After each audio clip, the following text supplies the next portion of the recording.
Hello BookTube, I'm Jonathan, and today I'm going to be sharing 10 sci-fi books I'm going to be reading in 2024. I'll be discussing my series plans in another video, but if you're looking for a standalone sci-fi book, whether it's modern or classic, hard or soft science fiction, there might be a book or two here that you might like to pick up and read along with us next year. Starting with The End of Eternity by Isaac Asimov. Andrew Harlan is an Eternal, a man whose job it is to range through past and present, monitoring, and where necessary, altering time's cause and effect relationships.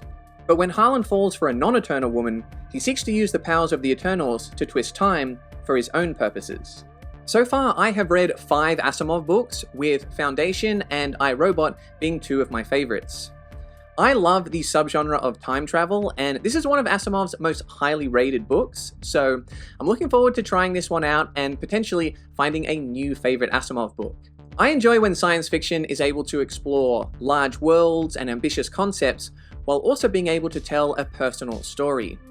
And I think that these time-manipulating Eternals, as well as this classic forbidden love story, could be able to do just that.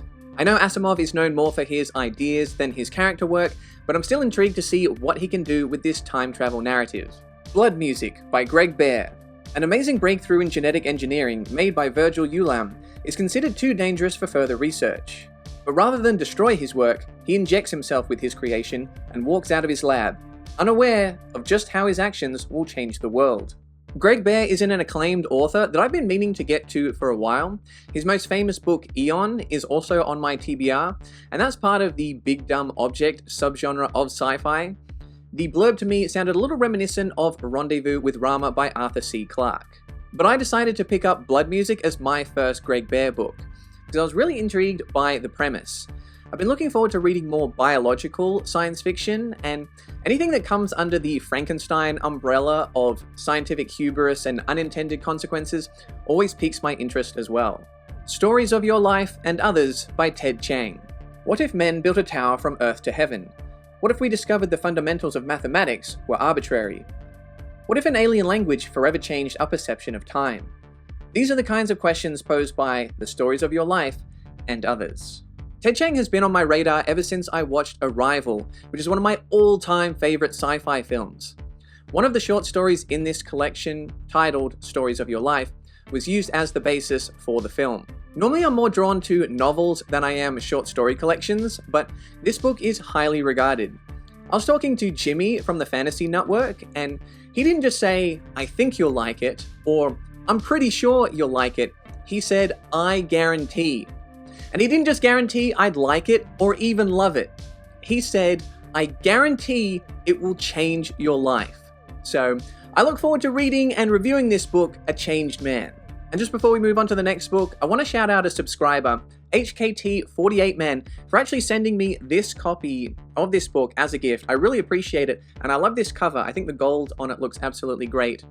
The last time HKT48Man sent me a book off my wish list, seeing as HKT48 is a musical group, I sang a bit of a song in that video, but I am an absolutely terrible singer, so I won't be doing that again. Thank you, HKT48Man, for Stories of Your Life and Others by Ted Chiang. Mission of Gravity by Hal Clement. Mescaline is a vast, inhospitable planet, so cold that its oceans are liquid methane and its snows are frozen ammonia. It is a world where gravity can be a crushing 700 times greater than Earth's. But the planet holds secrets, and an unmanned probe that has crashed must be recovered. A while ago, I made a video on hard sci-fi books, and one of the most popular suggestions in the comments was Mission of Gravity. I like the sound of this one as it has the feel of an old-school, otherworldly adventure, but also the unique environmental science also gives us some interesting scientific concepts to play around with. It reminds me a little bit of Dragon's Egg by Robert L. Forward, and the question of what kind of bizarre and interesting creatures could possibly sustain life on this type of planet. Hard-Boiled Wonderland and the End of the World by Haruki Murakami. Across 2 parallel narratives, Murakami draws readers into a mind-bending universe, in which Lauren Bacall, Bob Dylan, a split-brain data processor, a deranged scientist and his granddaughter, as well as thugs, librarians, and subterranean monsters all collide to dazzling effect. This will be the first book I've read from Murakami, and it doesn't seem like his books stick too closely to any one particular genre, but from what I've read, it seems like this one and 1Q84 are two of his books that contain elements of science fiction. A while ago, I made a video on sci-fi detective novels, and this was one of the most popular recommendations in the comments. I love the blending of those two genres, and it sounds like Murakami includes some fantasy and magical realism in there as well. If I like this one, I'll definitely have to tackle the epic 1Q84 next. And just quickly, if you like sci-fi and you have any thoughts or questions on any sci-fi books, feel free to check out my Discord server and join the sci-fi discussions in there. The First 15 Lives of Harry August by Claire North. Harry August is on his deathbed. Again. No matter what he does or the decisions he makes, when death comes, Harry always returns to where he began. A child with all the knowledge of a life he has already lived a dozen times before. Nothing ever changes, until now. The premise for this time loop book reminds me a little bit of Replay by Ken Grimwood, which I really enjoyed.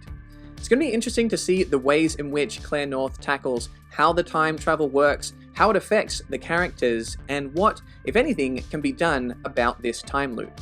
I'm also looking forward to reading this along with The End of Eternity to get both a classic and modern take on time travel stories. It'll be interesting to see if either of them end up amongst my all-time favorites. Norstrilia by Cordwainer Smith. Rod McBann farms Stroon, a substance that indefinitely delays aging in humans. But he's also a telepathic cripple and is at risk of being culled under population laws. To protect himself, he uses his not strictly legal computer to play the market, but his fortune quickly makes him a magnet for all manner of crooks and revolutionaries. This book sounds insane in the best kind of way. I haven't seen a ton of reviews for Cordwainer Smith, but he sounds like a unique author and the type of writer to me that, if his style clicks with you, he might end up becoming one of your favorite writers. This sounds like just the right level of weird for my tastes, and seeing as the planet name Norstrilia comes from Old North Australia, as an Australian, I'm intrigued to see what kind of Australianisms have made it into this future society. Not a ton of people have read this one, so if you have, definitely let me know your thoughts in the comments. Starfish by Peter Watts. A corporation has developed a facility at the bottom of the Pacific Ocean to exploit geothermal power. They send a bioengineered crew crazy enough to go down and work in this undersea darkness. How many of them can survive or will be allowed to survive while worldwide disaster approaches from below? Starfish is not technically a standalone as it's part of the Rifters series. A lot of people have recommended me this book, but no one has ever mentioned the sequels, so if you have read them, let me know how well you think Starfish stands on its own, or whether you think it would be best to commit to all three books.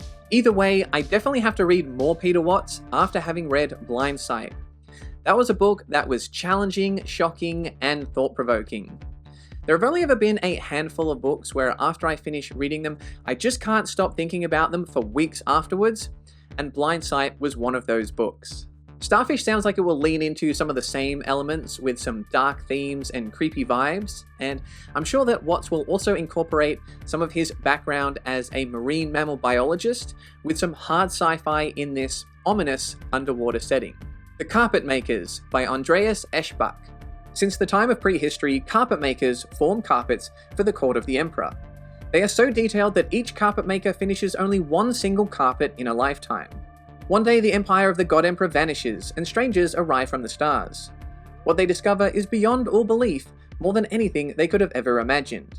Andreas Eschbach is a German writer, and as far as I know, this is his only novel that has been translated into English. So it might not have reached a wide science fiction audience, but the people that I know that have read this book speak very highly of it. It sounds to me like this book blends together science fiction, fantasy, and literary fiction, using interconnected stories that weave together its own tapestry in order to tell the story of the carpet makers. If you're looking for some philosophical science fiction, this might be one that you could connect with.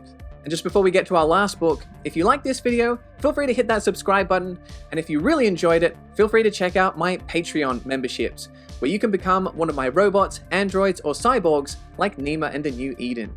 Flow My Tears, the Policeman said, by Philip K. Dick. Jason Taverner, a world-famous talk show host, wakes up one day to find that no one knows who he is. In a society where lack of identification is a crime, Taverner goes on the run with a host of shady characters. But do they know more than they're letting on? And how can a person's identity be erased overnight? This will be the 6th Philip K. Dick book that I've read. I was a little mixed on The Man in the High Castle, but I really enjoyed Ubik, Do Androids Dream of Electric Sheep, A Scanner Darkly, and The Three Stigmata of Palmer Eldritch. PKD is fast becoming one of my favorite authors, and I'm looking forward to diving into Flow My Tears, The Policeman Said.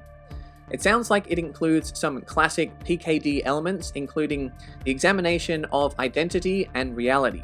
The way that PKD explores existential questions in a trippy way is both entertaining and thought-provoking. I've had a number of commenters say that they regard this as one of PKD's top-tier books, so if you read it, let me know if you enjoyed it too. So there you go guys, those are 10 sci-fi books I'm going to be reading in 2024. Let me know your thoughts on any which you've already read, and let me know which sound interesting and you might like to join me in reading next year. Hope you enjoyed the video, and you can find more sci-fi content over here.